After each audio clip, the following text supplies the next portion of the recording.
हम लोग French revolution के बारे में पढ़ेंगे कि फ्रांस में लोग कैसे रिवोल्ट किए अपना इंडिपेंडेंस पाने के लिए।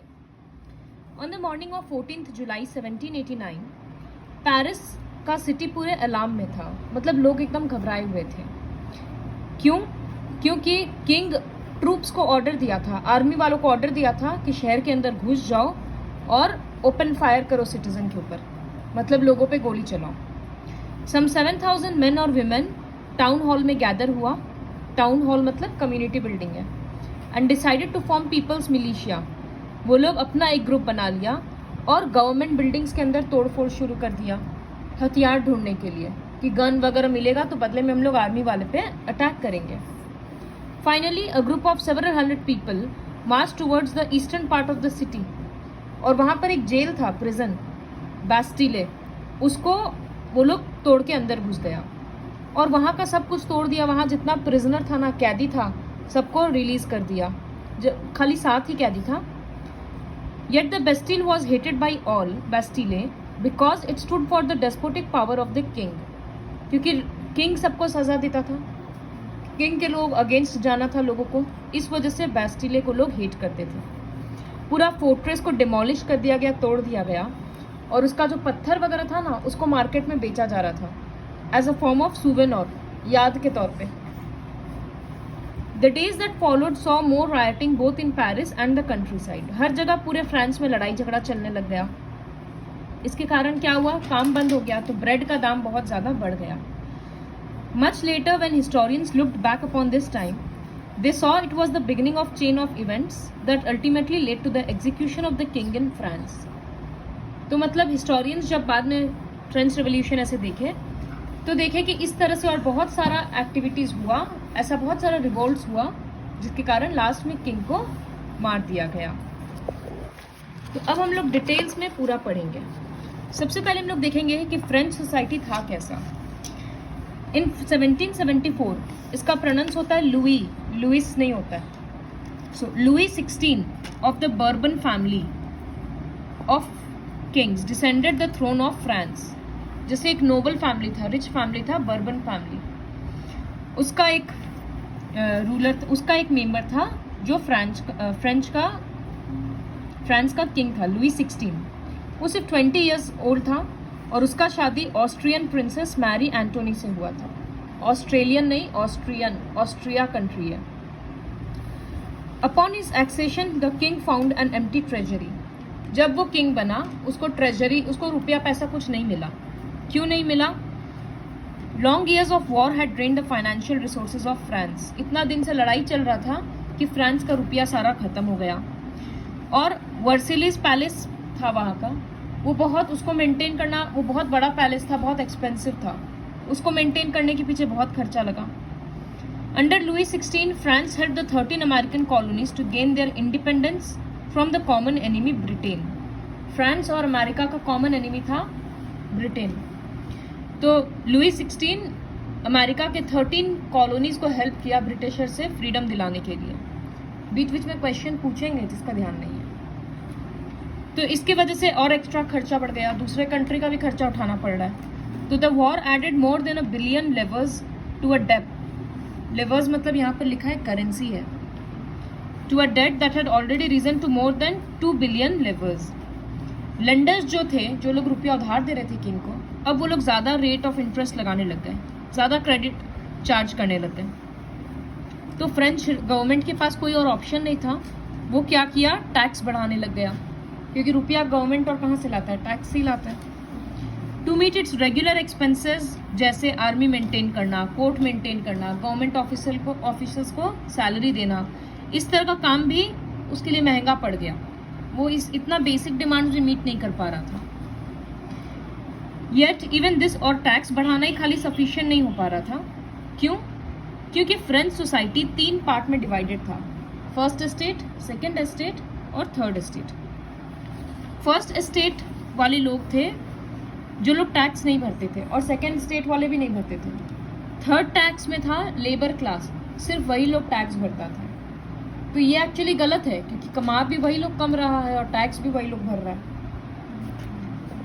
The society of estates was a part of the feudal system. ये बहुत पुराना सिस्टम है फ्रांस का, जो कि काफ़ी साल से चलता आ रहा है। पेजेंट्स 90% ऑफ द पॉपुलेशन था, लेकिन उनके पास ज़मीन ज़्यादा नहीं होता था। जब खुद का ज़मीन पे कल्टीवेशन नहीं करेंगे तो रुपया ज़्यादा नहीं आएगा। About 60% of the land was owned by nobles, the church and other richer members of the third estate. Third estate में जो भी रिच पीपल थे, मैक्सिमम ज़मीन उन लोगों के पास हुआ करता था। और पहला 2 स्टेट में कौन था? एक था क्लर्गी, क्लर्गी मतलब चर्च के मेंबर्स थे, and the nobility, noble people मतलब दूसरा पैसा वाला फैमिली, जैसे एक फैमिली हुआ बर्बन फैमिली, इस तरह से। उन लोगों को बाई बर्थ प्रिविलेजेस था, जैसे जो उस फैमिली में बर्थ लेगा उसको टैक्स नहीं भरना पड़ेगा, उसको इतना सारा ज़मीन मिल रहा है, इस तरह का।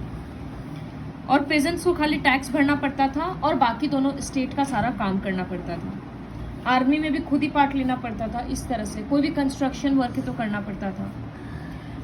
और सिर्फ यही टैक्स नहीं था, चर्च को भी टैक्स देना पड़ता था। चर्च का टैक्स का नाम था tithes. So the church too extracted its share of taxes called tithes from the peasants. And finally third estate के मेंबर डायरेक्ट टैक्स गवर्नमेंट को और देते थे, जिसका नाम था तेले। तेले, ये सब फ्रेंच प्रोनाउंसिएशन है।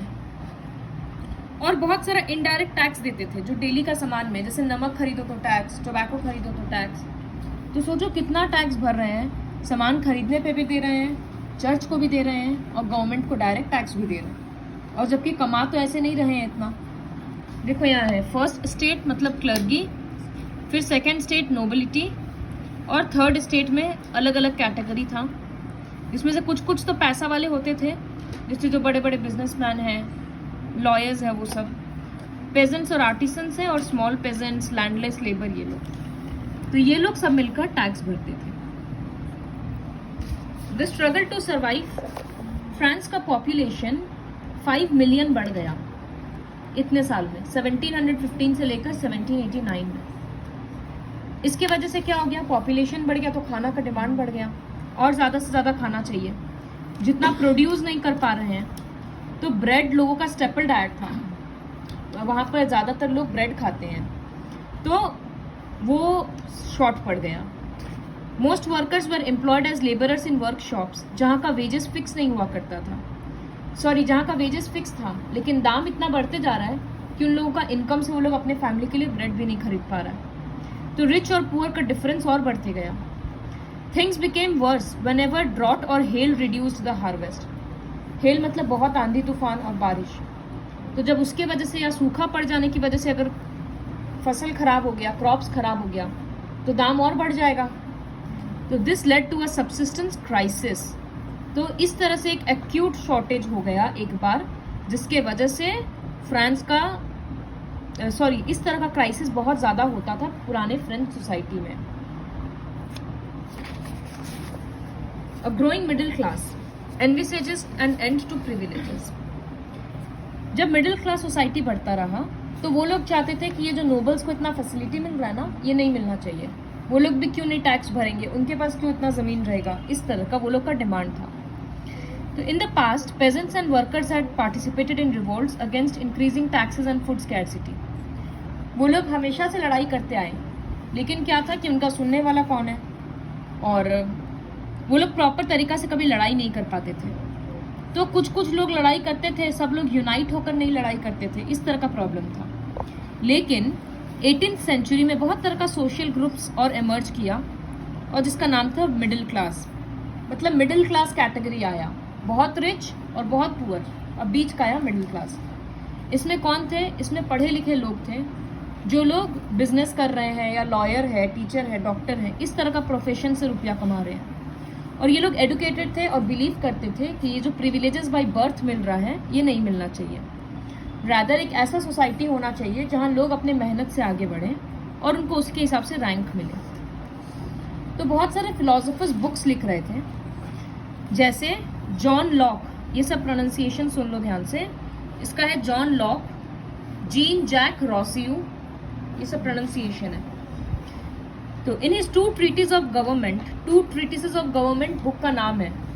कौन लिखा है? लॉक, मतलब जॉन लॉक। वो तो नहीं, अलग अलग है। तो John Locke sought to refute the doctrine of the divine and absolute right of the monarch. Two treatises of government में जॉन लॉक बोला कि ये जो मोनार्की हट जाना चाहिए, मोनार्की मतलब किंगशिप, वो हट जाना चाहिए। रॉसियो carried the idea forward, proposing a form of government based on social contract between people and their representatives. तो ये एक डेमोक्रेट सोशल कॉन्ट्रैक्ट बुक का नाम है। तो ये एक डेमोक्रेटिक वे में चाहता था कि गवर्नमेंट हो जहाँ पर लोग अपना रिप्रेजेंटेटिव चुने और वो रूल करेगा। फिर एक बुक का नाम है the spirit of the laws, वो लिखा है मॉन्टेस्क। वो प्रपोज किया कि गवर्नमेंट में पावर का डिवीजन होना चाहिए। ये हम लोगों को पता है, लेजिस्लेटिव, एग्जीक्यूटिव, जुडिशियरी अलग अलग है ना, तो उस तरह से डिवीजन होना चाहिए। दिस मॉडल ऑफ गवर्नमेंट ये यूएसए में है। जब 13 कॉलोनीज इंडिपेंडेंट हुआ था ब्रिटेन से, तो वो लोग इस चीज को अडॉप्ट किया।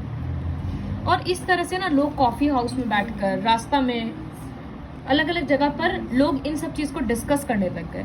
लोग बुक्स खरीदने लग गए, न्यूज़पेपर प्रिंट होता था, उसमें ये सब आइडियाज प्रपोज होता था। तो इस तरह से लोगों में आइडियाज स्प्रेड होने लग गया। The news that Louis 16 plan to impose further taxes to be able to meet the expenses of the state angered and protest against the system of privileges. फिर जब लोगों को ये पता चला कि लुई 16 टैक्स और बढ़ा रहा है, तो इन लोगों में बहुत ज़्यादा गुस्सा आ गया। फिर ये लोग किंग के अगेंस्ट प्रोटेस्ट करना शुरू किया। समझ आया?